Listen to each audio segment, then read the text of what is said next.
ಬಾಲಿ ಜನದ ಜೋಶ ಅಲ್ಲ.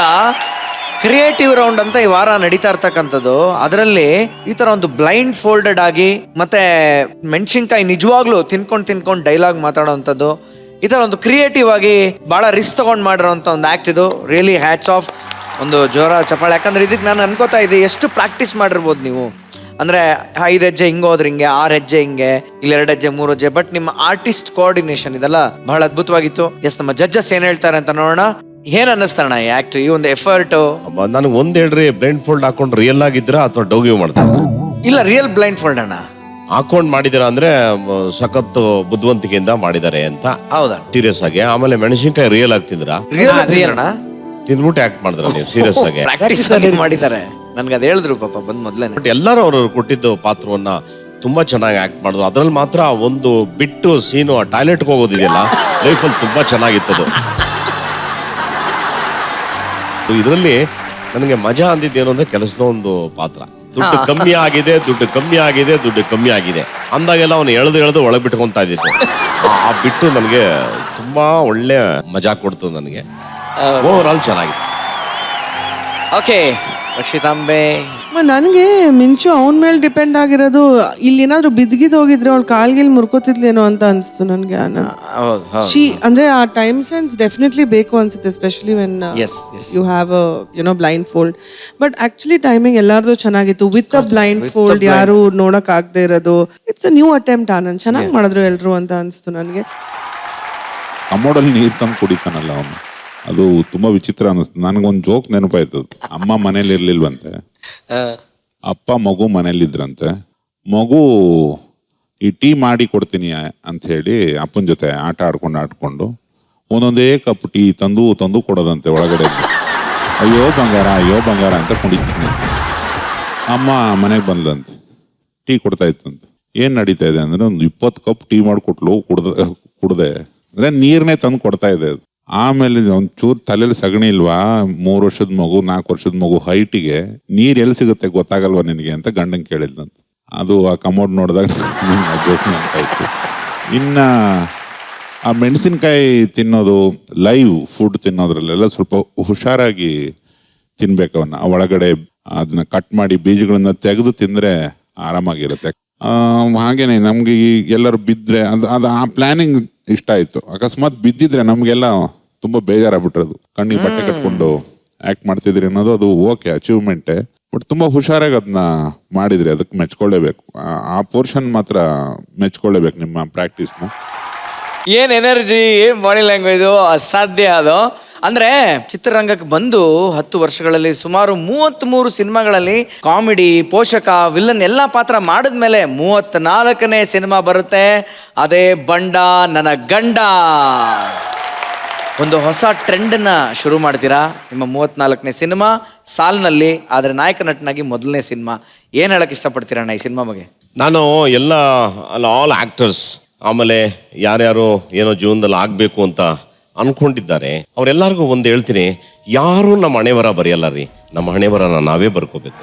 ಯಾರು ನಮಗೆ ಸಹಾಯ ಮಾಡಲ್ಲ, ನಮಗೆ ನಾವೇ ಸಹಾಯ ಮಾಡ್ಕೋಬೇಕು. ನೀವು ಯಾವಾಗ ಸಮಥಿಂಗ್ ನೀವೇನೋ ಒಂದು ಛಾಪ್ ಮೂಡಿಸ್ತಿರಲ್ಲ, ಆಗ ಮಾತ್ರ ನಿಮ್ಮನ್ನ ಗುರುತಿಡಿದು ಅವರ ಕೈನ ಚಾಚ್ತಾರೆ, ಶೇಕ್ ಹ್ಯಾಂಡ್ ಮಾಡಕ್ಕೋ, ನಮಸ್ಕಾರ ಮಾಡಕ್ಕೋ. ಇದನ್ನ ಚೆನ್ನಾಗಿ ಜ್ಞಾಪಕ ಇಟ್ಕೋಬೇಕು.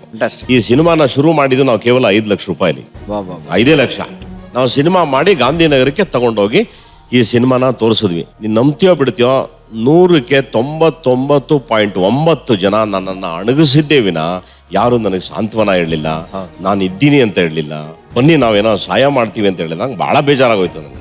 ಎಲ್ಲ ತುಂಬಾ ಅಣಗಿಸೋರು ಎಲ್ಲ ನನ್ನ ಕಲಾವಿದರು ಫ್ರೆಂಡ್ಸೇ ಅಣಗಿಸ್ಬಿಟ್ರಲ್ಲ. ಗುರು ನಿನ್ಗೆ ಯಾಕೆ ಗುರು ಈ ಗುಜರಿ ಸೋಕಿ, ಆರಾಮಾಗಿ ಎಲ್ಲ ರೋಲ್ ಗೀಲ್ ಮಾಡ್ತಾ ಇದ್ದೆ, ಅದು ಮಾಡ್ಕೊಂಡು ಅದ್ ಬಿಟ್ಬಿಟ್ಟು ನೀನು ಯಾಕೆ ಗುರು ಹೀರೋ ಆಗೋ ಚಾಟ ಹಿಂಗೆಲ್ಲ ಅನ್ಬಿಟ್ರು. ಗಾಬರ ಆಗೋಯ್ತು, ಏನು ಯಾಕೆ ನಾನು ತಪ್ಪು ಮಾಡ್ಬಿಟ್ನಾ, ಇಂಥ ಕೆಲಸ ಆಗೋಯ್ತಲ್ಲ ಅಂತ ಅಂದ್ಬಿಟ್ಟು ಕಡೆಗೆ ನಾನು ಅಂಬರೀಷ್ ಅವ್ರ ಮನೆಗೆ ಹೋದೆ. ಅದು that was the wonderful incident in my life. ಅದು ಎಷ್ಟು ಬೇಜಾರಲ್ಲಿದ್ದೆ ನಾನು ಅಂದ್ರೆ, ಅದೆಷ್ಟು ಕುಡ್ದಿದ್ದೆ ಅಂತ ನನಗೆ ಗೊತ್ತಿಲ್ಲ. ನಡಿಯಕ್ಕಾಗಲ್ಲ, ನಿಲ್ಲಕ್ಕಾಗಲ್ಲ, ಆ ಟೆನ್ಷನಲ್ಲಿ ಗಾಡಿ ಹೊಡ್ಕೊಂಡು ಅವ್ರ ಮನೆಗೆ ಹೋದೆ. ನಾನು ಹೋದಾಗ ಅವತ್ತು ಸುಮಾರು ರಾತ್ರಿ 2 ಗಂಟೆ ಆಗಿರುತ್ತೆ. ಅವ್ರು ಯಾವುದೋ ಬಹಳ ದೊಡ್ಡ ಮೀಟಿಂಗು, ಎಲ್ಲ ಫ್ರೆಂಡ್ಸ್ಗಳೆಲ್ಲ ಅವರೆಲ್ಲ ಸೇರೋದು ರಾತ್ರಿ. ನನ್ನ ನೋಡಿ ಈಚೆ ಬಂದು ನಮ್ಮ ಭಾವನಿಗೆ ಬೈದ್ರು, ಇವ್ನು ಯಾಕೆ ಎಷ್ಟು ಕುಡಿದು ಬಂದವನೇ, ಕಲಾವಿದ ಬಾಳಿ ಬದುಕೋನು, ಇಲ್ಲ ಅವ್ನಿಗೇನೋ ಪ್ರಾಬ್ಲಮ್ ಆಯ್ತು, ಏನಾಯ್ತು ಅಂತ. ನಾನು ಹೇಳ್ದೆ, ಏನ್ ಗುರು ನೀವೆಲ್ಲ ಭುಜ ತಟ್ಟಿದ್ರಿ, ನೀನು ಅದು ಮಾಡು ಇದು ಮಾಡು ಅಂತ. ನಾನು ಇರೋ ಬರೋದೆಲ್ಲ ಹಾಕ್ಬಿಟ್ಟು ಮಾಡಿದ್ರೆ ಎಲ್ಲರೂ ನನಗೆ ಹಿಂಸೆ ಕೊಡ್ತಾವ್ರೆ, ಪಿಕ್ಚರ್ ರಿಲೀಸ್ ಮಾಡ್ತಾ ಇಲ್ಲ, ಮಾಡೋಕ್ಕಾಗೋಲ್ಲ ಅಂತೆಲ್ಲ ಹೇಳ್ತಾರೆ. ಭಾಳ ಬೇಜಾರಾಗಿದೆ ನನಗೆ. ನೀನು ತಲೆ ಕೆಡಿಸ್ಕೋಬೇಡ, ಆರಾಮ ಮನೆಗೆ ಹೋಗು, ಬೆಳಗ್ಗೆ ಪ್ಲ್ಯಾನ್ ಮಾಡೋಣ ಅಂತ ಹೇಳಿ ಅವ್ರ ಸ್ನೇಹಿತರು ಮಾಣಿಕ್ ಚಂದನ್ ಅವ್ರಿಗೆ ಫೋನ್ ಮಾಡಿದ್ರು. ನೋಡ್ರಿ, ಅವನು ನಮ್ಮ ಭಾಳ ಒಳ್ಳೆ ಕಲಾವಿದ, ದಯವಿಟ್ಟು ಅವ್ನ ಪಿಕ್ಚರ್ನ ಹೆಂಗಾರು ಈಚೆ ತರೋದಕ್ಕೆ ಏನಾದ್ರು ಪ್ಲಾನ್ ಮಾಡಿ ಅಂತ. ಆವಾಗ ಇದನ್ನ ಹೋಗಿದ ತಕ್ಷಣ ತಿರ್ಗಾ ಮಾಣಿಕ್ ಚಂದ್ ಹೇಳ್ತಾರೆ, ರಾಜಾ ನಾವು ಇದಕ್ಕೆ ನಿಮಗೆ ಒಂದು 5 ಲಕ್ಷನೋ 9 ಲಕ್ಷನೋ ಹಾಕ್ಬೇಕು ರಿಲೀಸ್ ಮಾಡೋಕ್ಕೆ, ಅದಕ್ಕೆ ಇಷ್ಟು ಬಡ್ಡಿ ಆಗ್ತಾವೆ ಅಷ್ಟು ಬಡ್ಡಿ ಆಗ್ತಾನೆ. ಫುಲ್ ವೈಬ್ರೇಷನ್ ಆಗೋಯ್ತು ನನಗೆ. ಮುಗಿತಪ್ಪ ನಮ್ಮ ಕತೆ, ನಾವು ಸಿನಿಮಾ ಅಂದರೆ ಇಷ್ಟು ಮಾಡಿಕೊಟ್ಬಿಟ್ರೆ ಫಿನಿಶ್ ಅಂತ. ಇದಾದ್ಮೇಲೆ ಹಣೆ ಬರ ಇದೆ ಅಂತ ನನಗೆ ಗೊತ್ತಾಯ್ತು. ಆಮೇಲೆ ನೀವು ವಿಧಿ ಇಲ್ಲದೆ ಒಪ್ಕೊಂಡ್ವಿ ನಾವು. ಅವಾಗ ಅವ್ರು ಹೇಳಿದ್ರು, ರಾಜಾ ಬೇಜಾರು ಮಾಡ್ಕೋಬೇಡ, ನೀನೊಬ್ಬ ಹೊಸ ನಟ, ಅವತ್ತಿನ ವರ್ಷ ಸುಮಾರು ಪಿಕ್ಚರ್ಗಳು ಫ್ಲಾಪ್ ಆಗಿತ್ತು, ನೀನು ಹೊಸದಾಗಿ ಬಂದಿದ್ದೆ, ಒಂದು ವೇಳೆ ಏನಾದರೂ ಫ್ಲಾಪ್ ಆದರೆ ನೀನೇನಾದರೂ ನೀನು ಸಂಪಾದನೆ ಮಾಡಿದ್ದು ನನಗೆ ಗ್ಯಾರಂಟಿಯಾಗಿ ವಾಪಸ್ ಕೊಡೋದಕ್ಕೆ ತಯಾರಾಗಿರಬೇಕು ಅಂತ. ಹೆಂಗಿರುತ್ತೆ ಒಬ್ಬ ಮನುಷ್ಯನಿಗೆ ತನ್ನ ಇಡೀ ಸರ್ಕಲಲ್ಲಿ ಮಾಡಿದ್ದೆಲ್ಲ ಮಾಡಿಬಿಟ್ಟು ಲಾಸ್ಟ್ಗೆ ನೀನು ಏನೇನು ಸಂಪಾದನೆ ಮಾಡಿದೆಲ್ಲ ನಂಗೆ ಅಡವೆ ಇಡಬೇಕು ಅನ್ನೋ ಥರ ಅಂದಾಗ ಏನಾಗಬೇಕು. ಆವಾಗ ನನಗೆ ತೋಚಿದ್ದು ಒಂದೇ, ನಮ್ಮ ರಾಯರು ಸೀದಾ ಮಂತ್ರಾಲಯಕ್ಕೆ ಎತ್ಕೊಂಡು ಹೋದೆ. ಈ ಸಿನಿಮಾ ಪ್ರಿಂಟನ್ನು ರಾಯರು ಮುಂದೆ ಇಟ್ಟೆ, ತಲೆ ಮೇಲೆ ಇಟ್ಕೊಂಡು 3 ಪ್ರದಕ್ಷಿಣೆ ಹಾಕಿದೆ, ಹಾಲಿಗಾದರೂ ಹಾಕಿ ನೀರಿಗಾದರೂ ಹಾಕಿ ನಿಮಗೆ ಬಿಟ್ಟಿದ್ದು. ಇದೇನಾದ್ರು ಓಡಿದ್ರೆ ಮನುಷ್ಯ, ಇಲ್ಲ ಅಂದರೆ ಸದೋಯ್ತಿ ನಾನು ಅಂತ ಹೇಳಿ ಬಂದೆ. ನೀವು ನಂಬ್ತೀರಾ? 14 ಲಕ್ಷದ ಸಿನಿಮಾ ಆ ಕಾಲದಲ್ಲಿ ಎಲ್ಲ ಟ್ಯಾಕ್ಸು ಗೀಕ್ಸು ಇತ್ಯಾದಿ ವಗೈರ ಹೋಗಿ 69 ಲಕ್ಷ ಲಾಭವನ್ನು ನನಗೆ ತಂದುಕೊಟ್ಟಂಥ ಸಿನಿಮಾ. ಅವತ್ತು ನನ್ನ ಜೀವನದಲ್ಲಿ ಬೆಡ್ ಮೇಲೆ ದುಡ್ಡನ್ನ ನೋಡಿ ಗಾಬರಾಗಿ ಇಷ್ಟೆಲ್ಲ ದುಡ್ಡು ಇದೆಯಾ ಜೀವನದಲ್ಲಿ ಅಂತ ತೋರಿಸಿದಂಥ ಸಿನಿಮಾ. ಹಾಗೆ ತನ್ನಂಬಿಕೆ, ಒಂದು ಛಲ, ನಾನು ಗೆದ್ದೇ ಗೆಲ್ತೀನಿ ಅನ್ನೋದು, ಮತ್ತೆ ಯಾವುದೇ ಒಂದು ಕೆಲಸ ಮಾಡಿದ್ರೆ ಅದರ ಶ್ರದ್ಧೆ ಭಕ್ತಿ ಇಟ್ಕೊಂಡ್ರೆ ಡೆಫಿನೆಟ್ ಆಗಿ ಎಲ್ಲರೂ ಗೆಲ್ಬೋದು. ಈ ಚಿತ್ರ ನನ್ನ ಬದುಕಿನ ಭಾಗ್ಯದ ಬಾಗಿಲನ್ನು ತೆರೆಸಿದಂಥ ಚಿತ್ರ. ಇದಾದ ಮೇಲೆ ತರಲೆ ನನ್ನ ಮಗ ಪಿಕ್ಚರ್ನ ಸ್ಪೀಡಾಗಿ ರೆಡಿ ಮಾಡೋಕೆ ಸ್ಟಾರ್ಟ್ ಮಾಡಿದ್ರು. ನಿಂತೋಗ್ಬಿಟ್ಟಿದೆ, ಇನ್ನು ಈಗೆಲ್ಲ ಓಡ್ಬಿಟ್ಟಿದೆ ಪಿಕ್ಚರು, ನಾವು ಮಾಡೋಣ ಅಂತ ಹೇಳಿ ಇದ್ರ ಬೆನ್ನಿಂದೆ ಆ ಸಿನಿಮಾ ಬಂತು, ಅದು ಹಿಟ್ ಆಯಿತು. ಈ ಪ್ರತಿಯೊಬ್ಬ ಮನುಷ್ಯನಿಗೆ ಒಂದು ಟ್ರಿಗರಿಂಗ್ ಪಾಯಿಂಟ್ ಅಂತ ಇರುತ್ತೆ. ಅದು ಯಾರು ಗೇಜ್ ಮಾಡೋಕ್ಕಾಗಲ್ಲ.